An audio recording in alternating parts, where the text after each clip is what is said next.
From the studios of Farm Journal Broadcast, this is AgDay.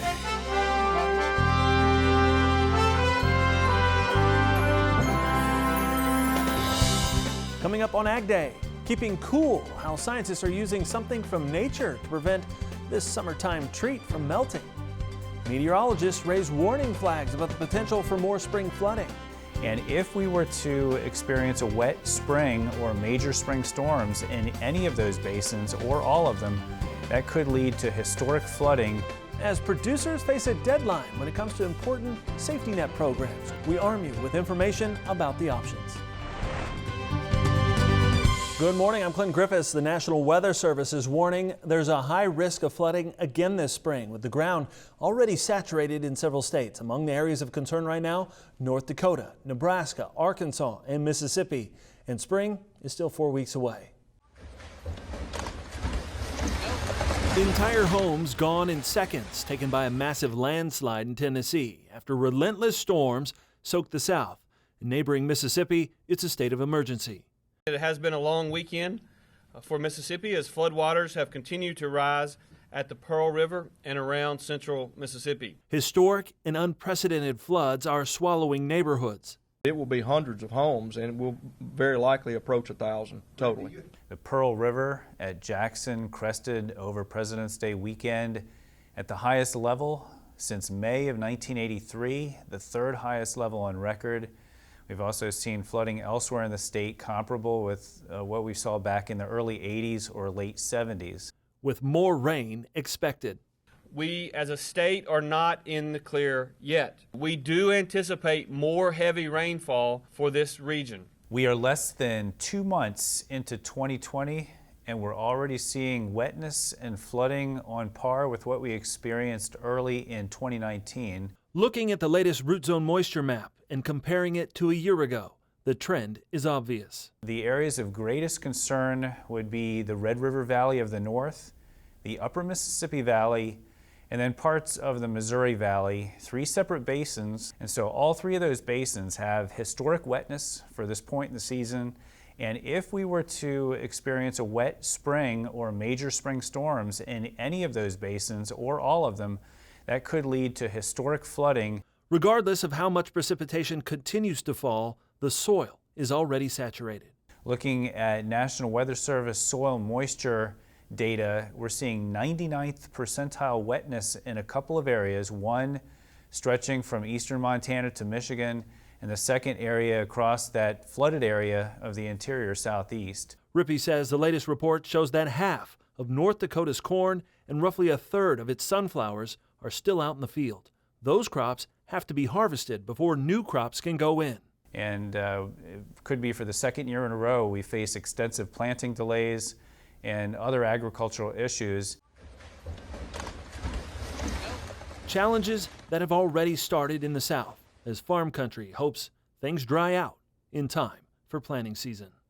Farmers are already worried about more spring flooding while faced with some important risk coverage decisions. NASS will update its yield data, which could help farmers try to figure out if ARC or PLC is the best option for this season. Farm Journal's Tyne Morgan joins us now from our Kansas City studio. And Tyne, the sign-up deadline is quickly approaching, and it's a choice that will stick with producers for 2 years.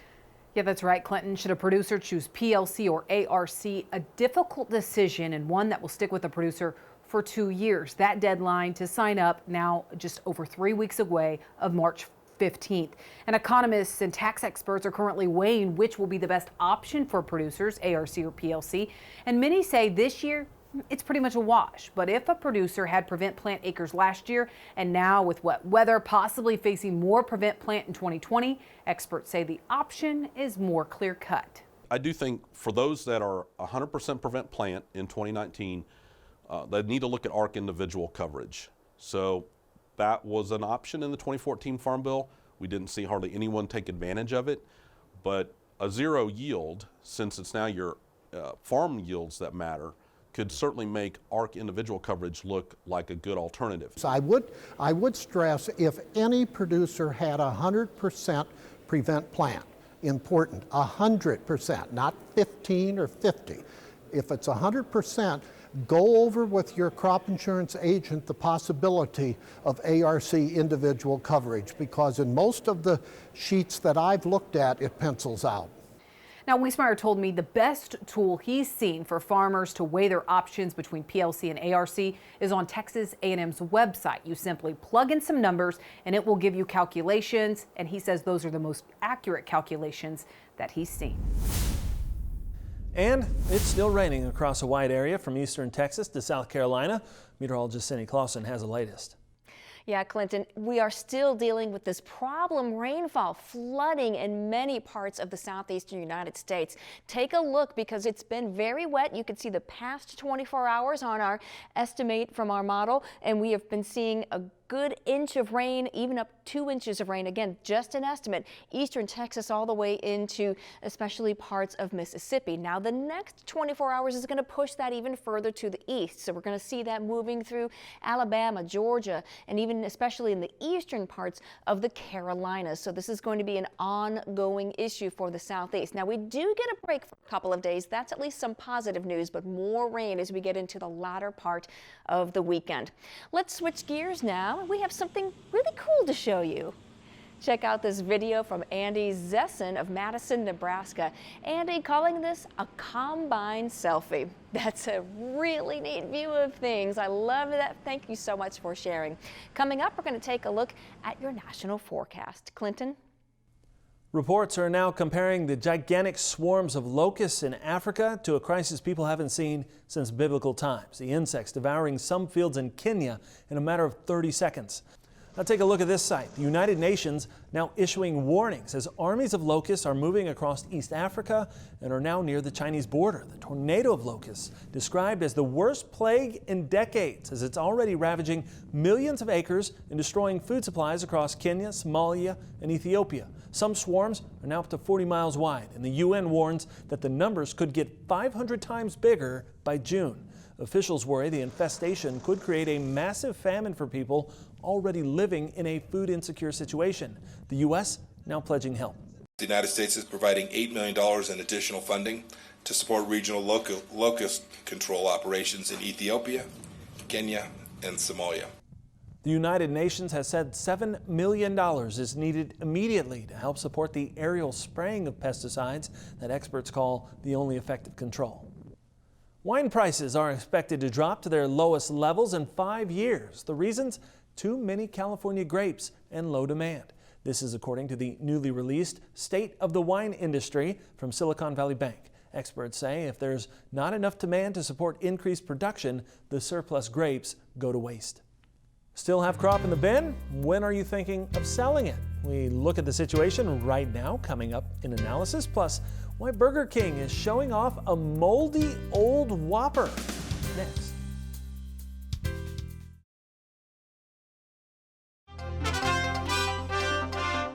Burger King is releasing a different kind of TV ad, and it might make your stomach churn. Take a look. The ad shows what it says is its new all-natural Whopper slowly getting moldy over the course of 34 days. It ends up in a green and blue mess. The ad's tagline reads, quote, "The beauty of no artificial preservatives," end quote. The preservative-free Whopper is already available in more than 400 Burger King restaurants here in the country. Purdue Farms says it has achieved its goal of providing outdoor access in 25% of its chicken houses. The company had set a deadline of January 2020, and now the company says in a release that Purdue family farmers converted nearly 700 chicken houses from conventional growing operations to meet free-range standards. Those include adding windows, environmental changes, and safe outdoor access. Traders remain skeptical China will be buying many U.S. soybeans with a record crop getting harvested in Brazil and prices there below U.S. levels. Here's more from Asimi. Soybeans were a little bit mixed. They really started lower and then started to move somewhat higher. There's uncertainty ahead of this agriculture outlook forum coming up on Friday, I think, or on Thursday. Plus the U.S. dollar index is really at an extreme high. So that really is going to cap like any kind of markets moving higher, but there is the promise of that China is going to start to fulfill some of the obligations from the phase 1 signing that was really supposed to start over the weekend. Now, no one expected the coronavirus to jump in and have that be part of the mix and make things just much more difficult. But I think that it looks like we're going to have a little more consolidation in that soybeans market until we get more news that will give us some direction. We're going to watch closely, though. I think it's going to be a day by day right now. Everyone is kind of on the sidelines awaiting that first purchase out of China that will then give us an idea about what the strength of these markets are going to do going forward. The markets still remain somewhat vulnerable, and I expect that there's still going to be a lot more volatility ahead. Here in studio today, we have Bob Utterback, Utterback Marketing. I appreciate you being here, Bob, as always. Let's talk about these current markets and the situation. Of course, we had this signing in a phase 1 trade deal with China. We're still waiting for something to move. Yes, and the market's essentially been in a flat market since September, October, right. Sideways, range-bound market. Everybody's been hoping for something to happen, and what all that optimism has led to is I think farmers have not forward sowed a lot of this crop because they got bullish last summer because we didn't get it planted. The market never followed through. They actually were, a lot of people got long and they got hurt, so that not only they got hurt on paper, they got hurt on not having the inventory sowed. And now we're into the February. The bills are coming due. This is the time when farmers have to make decisions. Do I hold it now or go clear to summer? And there's a lot of product in corn and beans, South American crops coming on. It's looking better than expected. Maybe the second crop, corn crop, could have some stress, but there's no real supply of weather scare event propellants in South America to cause upside action. Yeah. And right now the rivers are flooding down in Mississippi, so we can't even ship it down the south. You got to go west out to the barges that way. So it's a time period where the market is normally flat. February, March is not a robust time for the upside for the market. This year it's even more frustrating for guys, is that corn right now, the basis has really been stronger. Now it's been weakening since December, but basis is stronger than it abnormally is because farmers have been reluctant to sell. But the catch-22 is if you hold it all the way to summer, you're with everybody else, and we could get a flat price futures rally, but the basis could widen, and after storage costs, you might not be much better off. So I think you got to take a hard look at why are you storing corn and beans all the way to summer. Is it for a flat price speculative gain, or is it from operational? I think guys are going to pull the trigger and start moving some product, which long-term helps us. If we don't, it really plugs up the system later on. Yeah, it's going to be a rush to the gates here at some point. Appreciate it as always, Bob. Thank you for the insight. We'll be back with more AgDay coming up here in just a minute. To talk with Bob one-on-one, call Utterback Marketing Services, toll free at 800-832-1488.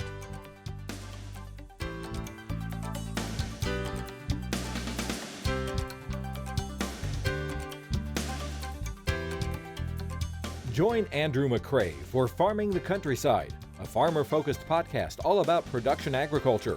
Brought to you by Pivot Bio Proven, the nitrogen-producing microbes that stay put, whether or not. Visit pivotbio.com.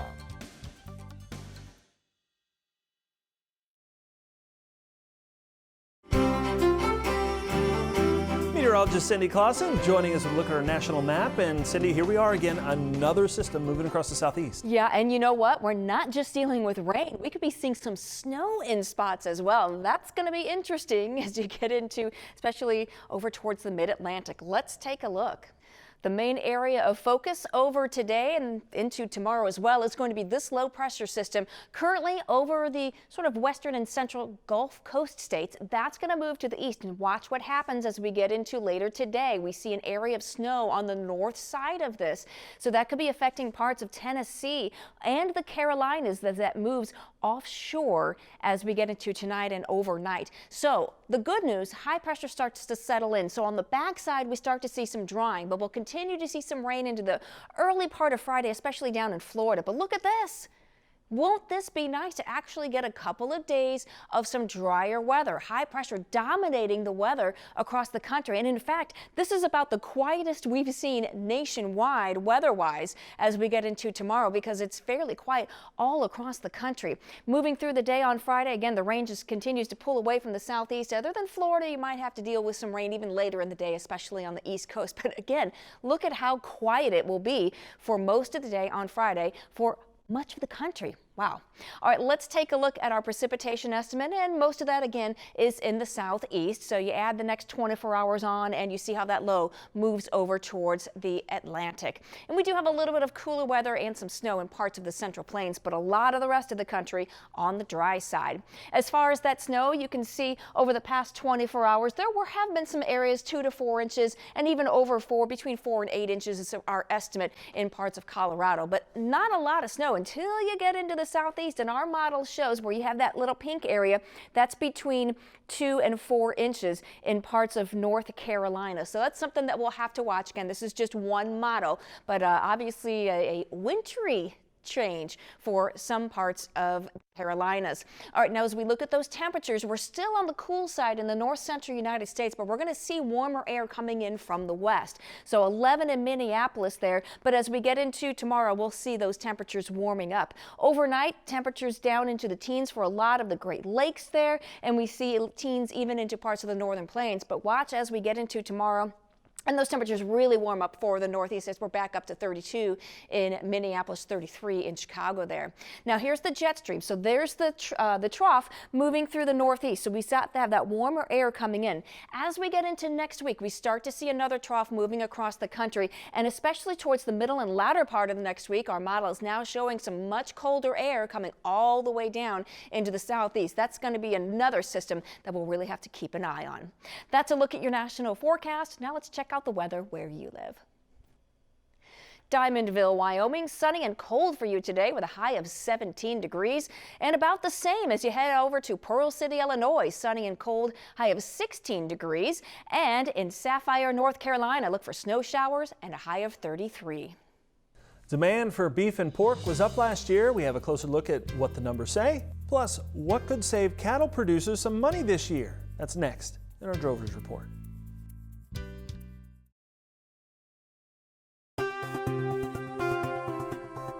Retail demand for both beef and pork saw increases last year. That's according to the Livestock Marketing Information Project.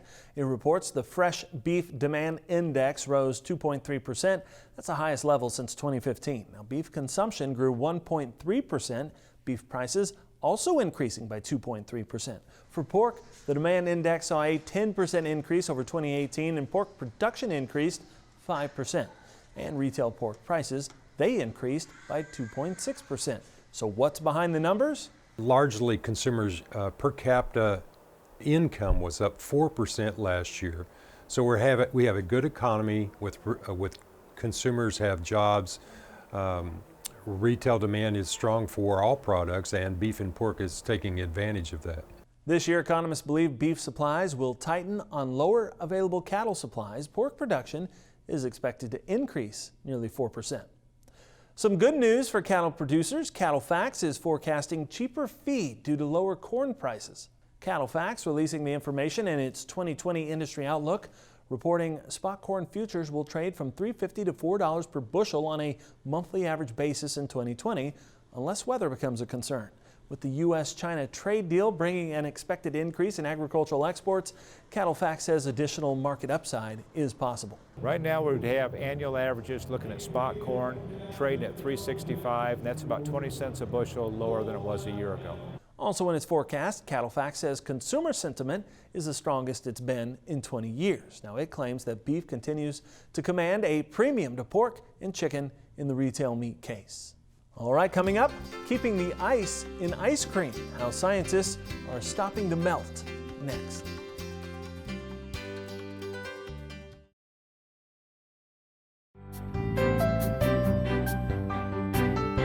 Don't you hate it on a hot summer day when your ice cream starts to melt before you even take a bite?